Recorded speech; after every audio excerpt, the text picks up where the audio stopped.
নফস কাকে বলে?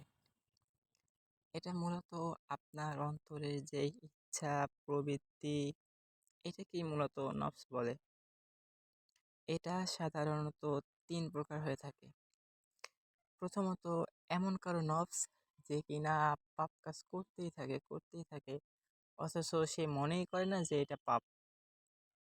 তার এই পাপের প্রতি কোনো অনুশোচনা নেই। এরপর দ্বিতীয়ত, মধ্যম পর্যায়ের নফস, যে কিনা পাপ কাজ করে কিন্তু এরপর আল্লাহর কাছে মাফ চায়।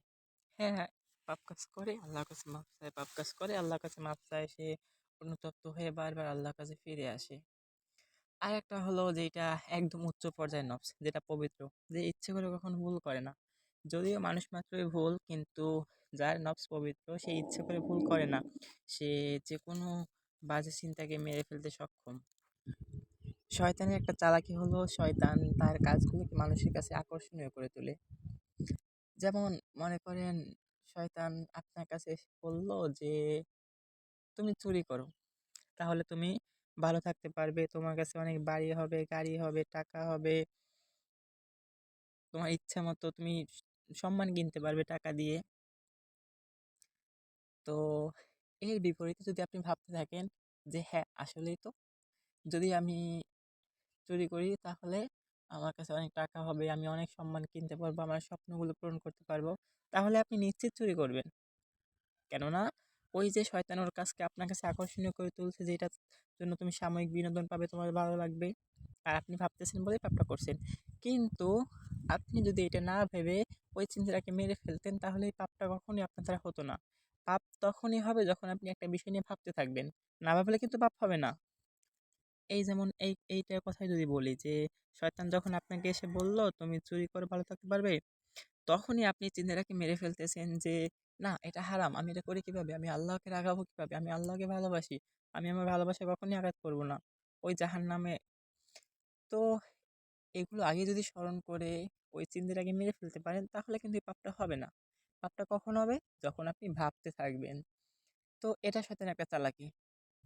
আর একটা হলো যে শয়তান আপনাকে সব সময়ের জন্য এইটাই বলবে যে এই শেষবার, তুমি এইবার পাপ করে ফেলো, এরপর ভালো হয়ে যাবে, আর পাপ কাজ করতে হবে না, এরপর থেকে তুমি নামাজ পড়বে, এরপর থেকে তুমি সব সত্য কথা বলবে, আগামীকাল থেকে তুমি ভালো হয়ে যাবে, আগামীকাল থেকে সব কিছু করবে, আগামীকাল আগামীকাল আগামীকাল, শুধু আগামীকালের আশ্বাস দিতে থাকে।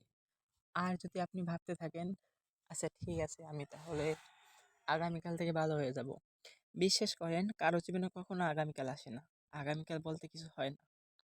এই আগামীকাল করতে করতে একটা সময় মৃত্যু এসে যাবে, কিন্তু আগামীকাল আসবে না, আগামীকাল কখনো আসে না। তো এই নফস, যদিও নফসকে পোষ মানানো সিংহকে পোষ মানানোর থেকেও কঠিন, কিন্তু অসম্ভব না। চাইলে পবিত্র বানানো যায়, আপনি চাইলে পারেন। কিভাবে? চলেন সমাধান দিই।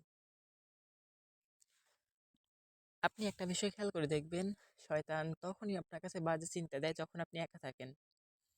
আপনি যদি আপনার ভালো বন্ধুদের মাঝে থাকেন, তখন এই পাপটা শয়তান মানে বাজে চিন্তা তেমন দেয় না, দিলেও এটা আপনার উপর তেমন প্রভাব পড়ে না। কেননা আপনি এমন মানুষদের মাঝে আছেন যাদের দেখলে আল্লাহর কথা স্মরণ হয়। তো যেহেতু মানুষ, একা তো থাকতেই হয়। ঠিক আছে, তো মনে করেন বাসায় আপনি একা শুয়ে আছেন, এখন শয়তান আপনাকে একটা বাজে চিন্তা দিল। আর একটা কথা, যে শয়তান কারো কাছে কখনোই বেশিক্ষণের জন্য থাকে না। একটা যে দুর্বল নফস, ওর কাছে শয়তান একটু সময়ের জন্য যায়, একটা বাজে চিন্তা দিয়ে চলে আসে। এরপর ওই ওই ওই চিন্তা নিয়ে ভাবতে থাকে, ভাবতে ভাবতে পাপ করে। আর যে মধ্যম পর্যায়ে, ওরে কিছুটা দু একবার যাওয়া লাগে, কিছুটা কয়েকবার যখন বাজে চিন্তায় ও পাপ কাজ করে ফেলে। তো আর যে যার নফস পবিত্র মুমিন, তার কাছে শয়তান বারবার যায়, বারবার, একদম বারবার যেতেই থাকবে, বাজে চিন্তা দিতেই থাকবে, কিন্তু শয়তান ওরে কাবু করতে পারে না, কেননা ওর নফস পবিত্র। তো মনে করেন বাসায় একা শুয়ে আছেন, এখন শয়তান আপনাকে একটা বাজে চিন্তা দিল, আপনি ওই চিন্তাটাকে মেরে ফেলার চেষ্টা করবেন, আল্লাহর কাছে শয়তানের থেকে আশ্রয় প্রার্থনা করবেন। এরপর আল্লাহকে ভালোবেসে থাকলে সেই কথাটা মনে করবেন, কেউ যখন কাউরে ভালোবাসে সে কি চায় তারে আঘাত করতে? তো আপনি আপনার রবের সম্পর্কের মাঝে আঘাত করবেন কেন? বেঈমান আপনি নাকি? তো এরপর জাহান্নামের আয়াত মুখস্থ থাকলে ওইগুলো তিলাওয়াত করবেন, না থাকলেও জাহান্নামের কথাগুলো স্মরণ করবেন। এরপর যদি দেখেন যে না পারতেছেন না, তখন ওই জায়গাটা ছেড়ে দিবেন। আপনি ওই জায়গায় যতক্ষণ থাকবেন, শয়তান আপনাকে আজ চেপে ধরবে। আপনি যদি উঠে যান তাড়াতাড়ি করে, তাহলে শয়তান আপনাকে আর এই থাকবে না ওই জায়গায়। আপনি যদি লাফ দিয়ে উঠে আপনার পরিবারদের মাঝে যান বা অন্য কারো কাছে যান, তখন ওই চিন্তাটা কিন্তু থাকবে না। খেয়াল করে দেখেন। তো এটাই। আপনি যেকোনো বিষয়ে তখনই সফল হতে পারবেন যখন আপনি চেষ্টা করবেন। মনে করেন যে আপনার সামনে ২ জন কাফের আর আপনি একা।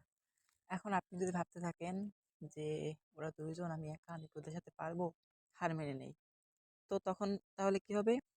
শেষ আপনার জীবন। আপনাকে মেরে ফেলবে। আর যদি আপনি সাহসিকতার সাথে লড়াই করেন তাহলে কিন্তু আপনি পারলেও পারেন। তো এটাই, শয়তানের দেওয়া চিন্তাটা হয়তো শক্তিশালী, কিন্তু এর থেকেও শক্তিশালী আপনার বেঁচে থাকার ক্ষমতাটুকু। ঠিক আছে? তো চেষ্টা করবেন। আর এটাকে পবিত্র করার চেষ্টা করবেন। এই যা বললাম একটু এরকম করে দেখেন।